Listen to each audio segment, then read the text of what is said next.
Au sommet de ce 13h, les 12 écoles de santé publique du Burkina à la recherche d'une symbiose et d'une harmonie dans l'exécution des programmes de formation.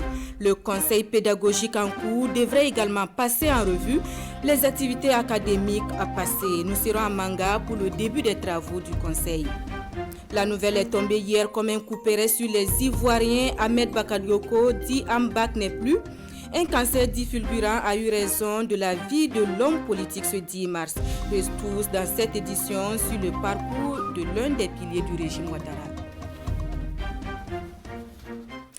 Merci de nous recevoir chez vous. Nous ouvrons ce journal à Manga où les activités académiques des écoles nationales de santé publique sont passées en revue par le conseil pédagogique.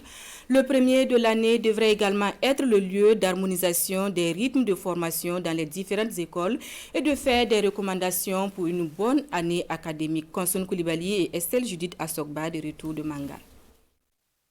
Il s'agit pour ces acteurs du système éducatif des différentes écoles de santé publique de faire le point de l'année académique écoulée, d'analyser les résultats et de formuler des recommandations pour une bonne mise en œuvre des activités pédagogiques de l'année en cours.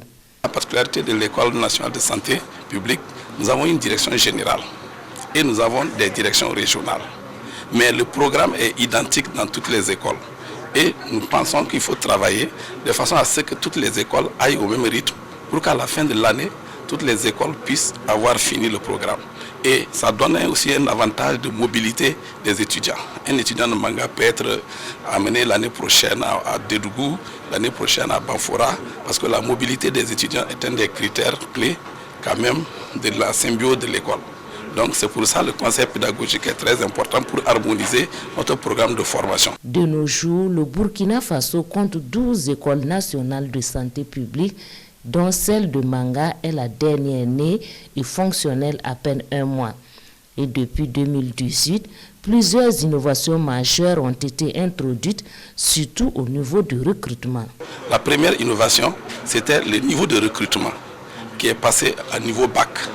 Et donc, comme il y a le niveau de recrutement, il y a donc la nécessité d'adapter le programme au système LMD, au système donc de critères d'accréditation de l'OAS. Donc, depuis 3 ans, nous avons relu tous nos programmes, on les a mis en format LMD et on pense que la première promotion va sortir cette année et toutes les nouvelles écoles que nous venons d'ouvrir suivent le même programme LMD durant 3 ans et ils vont sortir avec la licence. Ça, c'est une innovation.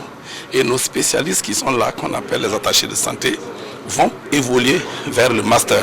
Après la licence, ils font 2 ans, ils auront le master. Et ils pourront continuer vers le doctorat, les PhD. Et ce n'est pas tout. L'ambition est d'étendre les écoles de santé publique dans les 13 régions du pays. Une vision de la direction générale de rapprocher la formation des populations. À Ouagadougou, l'on pense à la 3e phase du programme national du secteur rural. En concertation depuis ce matin, les acteurs du programme vont d'abord évaluer les activités de la 2e phase arrivée à terme en 2020 avant de se pencher sur la 3e qui débute cette année. Suleiman Sanou et Nyakiteda. Ils sont venus d'au moins 5 ministères, des ministères en charge du développement rural, pour examiner et valider les résultats de l'évaluation finale du 2e PNSR, le programme national du secteur rural. Cadre unique par excellence de planification, le PNSR 2 a permis de mettre en œuvre, de suivre et d'évaluer l'ensemble des interventions de développement rural entre 2016 et 2020. Il y a eu beaucoup d'aménagements qui ont été faits. Il y a eu des barrages qui ont été réalisés. Il y a eu un bon taux de vaccination pour ce qui concerne donc la maladie du Newcastle au niveau de l'élevage. Des réalisations satisfaisantes certes, mais le programme connaît tout de même des difficultés. Effectivement, il y a eu des insuffisances dans la phase 2. C'est en termes d'appropriation parce qu'effectivement, on a constaté que les acteurs ne sont pas appropriés, en tout cas le contenu du programme. Et il se posait également la question de la prise en compte du PNSR dans le dispositif national.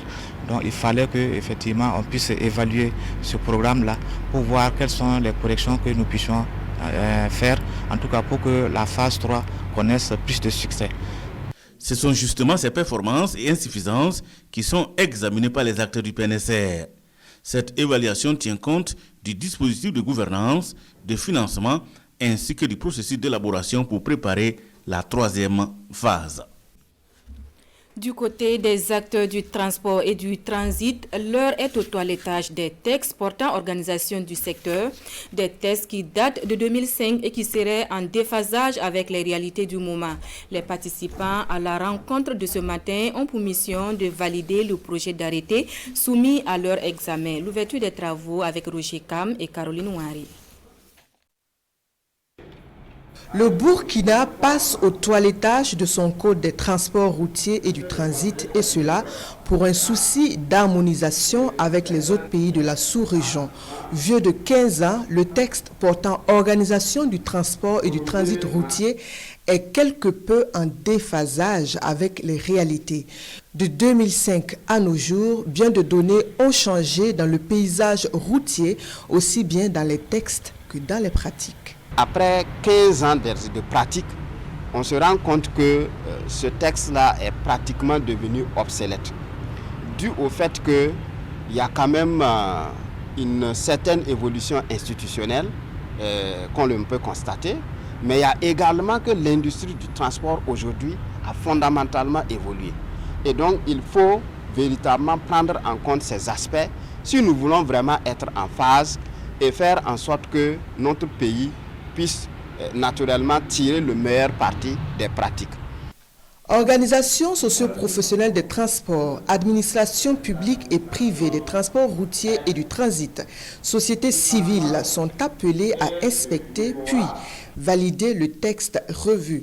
Les difficultés les plus récurrentes, les pratiques décriées et autres ralentisseurs ou freins à la fluidité des transports et du transit routier devraient bientôt être relégués aux oubliettes. L'organisme directeur en matière de promotion de la sécurité routière au Burkina, lui, veut faire des hommes de médias des partenaires privilégiés dans la conduite de sa mission. Un déjeuner de presse a permis à Adama Kouraogo, directeur général de l'Office national de la sécurité routière, d'exposer les acquis de l'année passée et de demander l'implication des journalistes pour la réussite des activités de 2021. Kwale Nebié et Ahadi Sandamba. À travers ces échanges, l'Office national de la sécurité routière au Nasser entend permettre aux journalistes de connaître davantage les missions à lui assigner d'une part et demander l'implication des hommes et femmes de médias à œuvrer pour un changement de comportement des populations d'autre part. Des échanges, il ressort que les 3 dernières années ont été très meurtrières en termes d'accidents de la circulation routière avec à la clé la vitesse comme la principale cause. Aux responsables de l'ONASER d'ajouter que cela ne relève point de la méconnaissance du code de la route de la part des usagers, mais plutôt de l'incivisme. Avant d'utiliser la moto, vous savez très bien qu'il faut un permis. Mais combien sommes-nous ici à rouler la moto avec un permis? Qui porte le casque? Combien sont-ils? Malgré les actions de sensibilisation et autres, c'est véritablement de l'incivisme. Et comme il fallait s'y attendre, les nouvelles réformes entreprises par l'ONASER pour lutter contre la surcharge se sont invitées aux échanges. Pour la nationale de la sécurité routière, ce n'est pas une privatisation, mais plutôt une délégation de services. Cela va nous permettre d'avoir une meilleure analyse et d'être vraiment à l'aise de décider in fine. Parce que dans le même temps, nous avons des stations qui sont gérées par un privé, dont les projections nous donnent des gages de performance en termes de lutte contre la surcharge, parce que c'est de là qu'il s'agit, en termes d'innovation technologique, en termes de création nouvelle d'emplois et en termes de fiabilité de nos statistiques. Aussi, cette nouvelle réforme permettra aux stations de pesage de fonctionner 24 heures sur 24 et surtout une mise à niveau de ces stations. À noter que la délégation de services concerne 5 des 15 stations de pesage que compte le pays. Fonds minier de développement local de la commune de Falanguntu, quel impact sur le développement socio-économique de la commune pour le compte de l'année 2020? Les membres du comité sont réunis depuis ce matin pour le cadrage des activités. Il sera également question au cours des 48 heures de travaux de définir les projets de développement et de protection de l'environnement. Issa Kafando et Moumouni Soubega. Bien qu'elle abrite l'une des plus grandes mines du pays, la commune de Falanguntu fait face à de nombreux défis de développement. Des défis que les membres du comité communal de suivi du Fonds minier de développement local entendent relever. La commune de Falanguntu, qui est une commune qui abrite une société minière, notamment la société Yamgol et Zakan SA, a bénéficié au cours de l'année 2020 de plus de 2 milliards dans le cadre du Fonds minier de développement local. Ces 2 milliards ont servi à faire des réalisations socio-économiques importantes. Et il était de notre bon devoir de nous retrouver ici avec nos partenaires, c'est-à-dire la société minière, les observateurs, les membres statutaires et la société civile, pour voir ensemble est-ce que ce que nous avons prévu dans le cadre de ce développement minier-là, Fonds minier de développement, a été vraiment suivi. Au cours de la présente session, il est question d'évaluer les actions déjà menées et de prospecter des pistes pour assurer un développement socio-économique durable au profit de la population locale de Falanguntu. Ce que nous souhaitons avec la rencontre d'aujourd'hui et les suivantes, c'est d'inscrire ces projets dans une perspective de durabilité et de préparation de l'après-mine en réalisant des investissements structurants qui vont permettre donc de renforcer la résilience et de permettre un développement à long terme, même longtemps après la fermeture de la mine. L'accès à l'eau, l'éducation et la formation sont des priorités de la commune de Falanguntu. Des priorités que le comité communal de suivi du Fonds minier de développement local ambitionne de réaliser les années à venir avec l'espoir de voir la commune de Falanguntu érigée en province. Tradition respectée pour le cheikh Abdul Aziz Ajib Souré qui dédie chaque année une soirée aux forces de défense et de sécurité. Réunis hier, le guide et ses fidèles ont invoqué le Tout-Puissant pour le retour de la paix et la stabilité au Burkina. Les temps forts avec Nongba Kouda et Isia Kanana. Séance de lecture du Saint-Coran, ici au domicile du cheikh Abdul Aziz Ajib Souré. À l'appel de l'aide guide spirituelle, ces fidèles musulmans à l'unisson implorent Allah afin qu'il étende sa main protectrice sur les forces de défense et de sécurité engagées sur le terrain pour la sécurité des Burkinabés. Burkina Faso. Wankat kanga tontengan ban lemba ko sabinyora Burkina Faso na pamla fini. Notre pays a trop souffert du terrorisme et les FDS se sont sacrifiés pour défendre la nation. C'est pourquoi nous avons décidé de les accompagner à travers nos prières et nos bénédictions pour que Dieu leur donne toujours la force afin qu'ils puissent accomplir leur mission.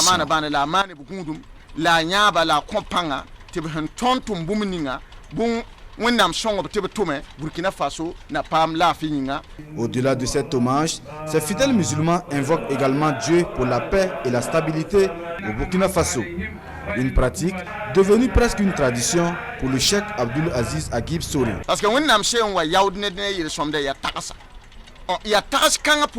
Si Dieu récompense quelqu'un, c'est pour ses intentions. Voilà pourquoi nous l'implorons à travers les versets du Coran pour que la paix revienne définitivement dans notre pays. Prêche, louange, invocation, bénédiction sont les temps forts de cette séance de lecture du Coran pour la protection des forces de défense et de sécurité. Direction Bobo Dioulasso pour la version de la commémoration de la Journée internationale des droits de la femme, version de Mariam Assougué, artiste plasticienne. Sa proposition consiste à mettre en lumière des femmes modèles à travers une exposition d'œuvres d'art, une manière pour elle de montrer le chemin à ses jeunes sœurs. Quelques images dans ce reportage de Manika Ien et Karim Sissi.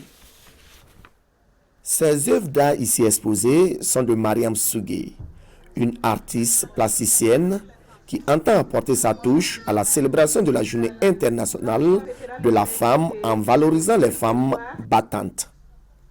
Et c'est à travers le projet Gundo. Gundo qui est le secret, juste pour magnifier les femmes, pour que les femmes battantes partagent leurs secrets avec les plus jeunes, avec ceux qui ne veulent pas se battre. Voilà, c'est ça qui a consisté le projet, c'est ça qui m'a mené ici à Bobo Dioulasso. Aux visiteurs du jour, l'artiste plasticienne explique les messages que renferme chaque tableau. Des séances de démonstration de la conception d'un tableau d'art sont faites à l'appui. Un travail qui force l'admiration de plus d'un. C'est déjà une belle initiative, c'est une belle soirée parce que ça nous a permis d'abord de découvrir ce que c'est que l'art dans tout son ensemble et je pense que justement à travers ce genre d'activités-là, on peut faire passer beaucoup plus de messages quand on sait que les jeunes filles sont beaucoup plus, justement la génération montante intéressée par l'art. Gundo, c'est typique Marianne Sougé. C'est la peintre qui a son projet à elle, justement. Et ça, nous, on a voulu, n'est-ce pas, la valoriser, son projet. Et ce projet-là, justement, on a porté avec elle, à travers, justement, le fonds dont la coopération technique suisse nous a alloué. Le souhait de Marianne Sougé est que le message véhiculé à travers ce vernissage puisse être source de motivation pour d'autres femmes. Selon elle, c'est à ce prix que son travail pourrait être bénéfique non seulement pour l'autre moitié du ciel, mais également pour la nation burkinabé. Hors de chez nous, la Côte d'Ivoire est en deuil depuis hier. Ahmed Bakayoko dit Ambak s'en est allé terrassé par un concert dit fulgurant. Un choc pour les Ivoiriens qui perdent en 8 mois 2 premiers ministres. Ahmed Bakayoko était l'un des poids lourds de la politique ivoirienne. Avant d'être nommé Premier ministre en juillet 2020, il avait été ministre de l'Intérieur et ministre de la Défense. Situation de crise, il faut anticiper et il faut avoir de l'imagination. Au début du mois, il a été hospitalisé en France, puis il a été transféré d'urgence en Allemagne. Il est mort à l'âge de 56 ans d'un cancer. Ahmed Bakayoko avait servi de négociateur entre des factions rivales lors du conflit qui avait déchiré la Côte d'Ivoire au début des années 2000. Certains voyaient en lui un possible successeur un jour au président Alassane Ouattara. Certains Ivoiriens diront qu'il y a une malédiction pour leur chef de gouvernement, car il est le deuxième Premier ministre du pays à mourir en moins d'1 an. Quand il a été nommé en juillet, c'était en remplacement d'Amadou Gon Coulibaly, qui venait de décéder d'une crise cardiaque. Gon Coulibaly devait être le candidat du parti au pouvoir à la présidentielle de 2020. Son décès avait amené Alassane Ouattara à revenir sur sa décision de ne pas briguer un 3e mandat. La disparition de Ahmed Bakayoko fait naturellement la une de nombreux quotidiens burkinabés. Les journaux se sont aussi intéressés à la mobilisation autour du processus de réconciliation nationale. La lecture croisée de Sekou Zongo. Ce visage fait la une des quotidiens. Un visage qui annonce le décès de Ahmed Bakayoko, Premier ministre de la Côte d'Ivoire, décédé à l'âge de 56 ans, annonce le journal de tous les Burkinabés citoyens. L'histoire se répète pour la Côte d'Ivoire, analyse le journal, car poursuit-il, ce décès intervient 8 mois après celui de son prédécesseur Amadou Gon Coulibaly. Ambak Abana, Ambak c'est fini, écrit aujourd'hui au Faso. Mais de quoi est-il décédé? S'interroge l'éditorialiste du journal. D'un cancer fulgurant du foie, a-t-on annoncé officiellement? D'un empoisonnement comme on martelait les réseaux sociaux? La vraie question, répond l'éditorialiste, c'est à qui profite cette disparition? D'abord, Amadou Gon Coulibaly en juillet 2020 et maintenant Ambak. On a beau être rationnel, cartésien, mais reconnaissons que quand les déesses de la destinée humaine coupent successivement le fil de la vie de 2 premiers ministres en l'espace de 8 mois, ça commence à tarauder les esprits, commente aujourd'hui au Faso. Triste loi des séries pour un pays et un président, opine pour sa part l'observateur Palga. Ça doit être terrible pour le vieux de 79 ans, soupire mon confrère, et le journal de conclure à ce sujet qu'à ce rythme, Alassane Ouattara aura désormais du mal à se trouver un premier ministre. Autre sujet, la réconciliation nationale au Burkina Faso. Le journal Le Pays qui annonce que l'association des élèves et étudiants musulmans au Burkina, disposée à accompagner les autorités burkinabées dans le processus de réconciliation nationale. Dans la rubrique Révélation du journal Le Pays, Une source annonce une mission gouvernementale bientôt en Côte d'Ivoire pour rencontrer les exilés politiques dans le cadre de la réconciliation nationale. Voilà pour le point de l'actualité de la mi-journée. Merci de votre attention. L'information revient à 14h en langue nationale. Bon après-midi en compagnie de nos programmes.